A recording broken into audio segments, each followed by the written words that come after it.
Have you ever felt like you've tricked everyone into thinking you're way smarter, more talented, or more qualified than you actually are? You're just waiting for someone to bust in and yell, "You don't belong here."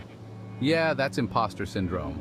And spoiler alert, you're not alone. Today we're talking about why you feel like a fraud, even though you're absolutely crushing it, and how to deal with this sneaky little voice in your head.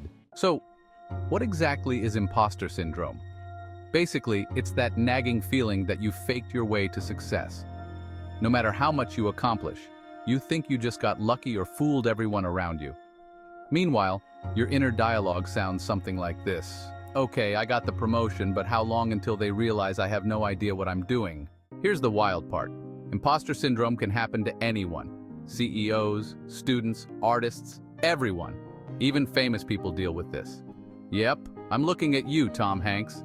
If Forrest Gump himself struggles with this, then you're in good company. Why do we feel like imposters? One big reason is comparison. You look at someone else's highlight reel and think, wow, they've got it all figured out. Meanwhile, I can't even decide what to eat for dinner. But the truth is, everyone's stumbling around just trying to figure it out.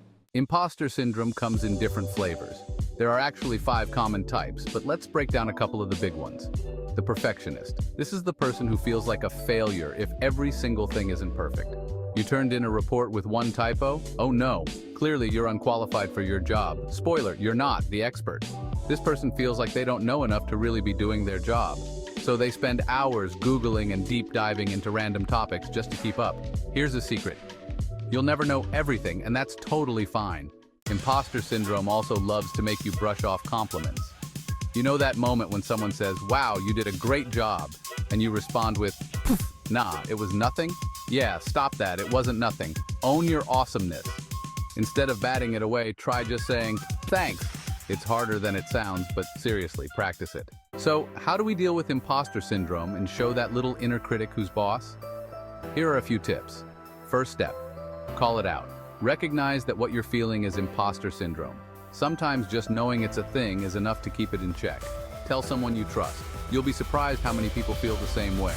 Suddenly, your secret "I'm a fraud" feelings won't feel so secret or so scary. Write down your accomplishments, big or small. That email where someone praised your work, save it. Having a list to look at when doubt creeps in can remind you, hey, I've done some pretty cool stuff. Sometimes you just have to act confident until you believe it.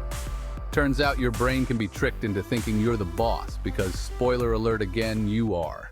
The good news is our brains can be reprogrammed. The more you recognize imposter syndrome for what it is, a lying jerk, the more you can quiet it down.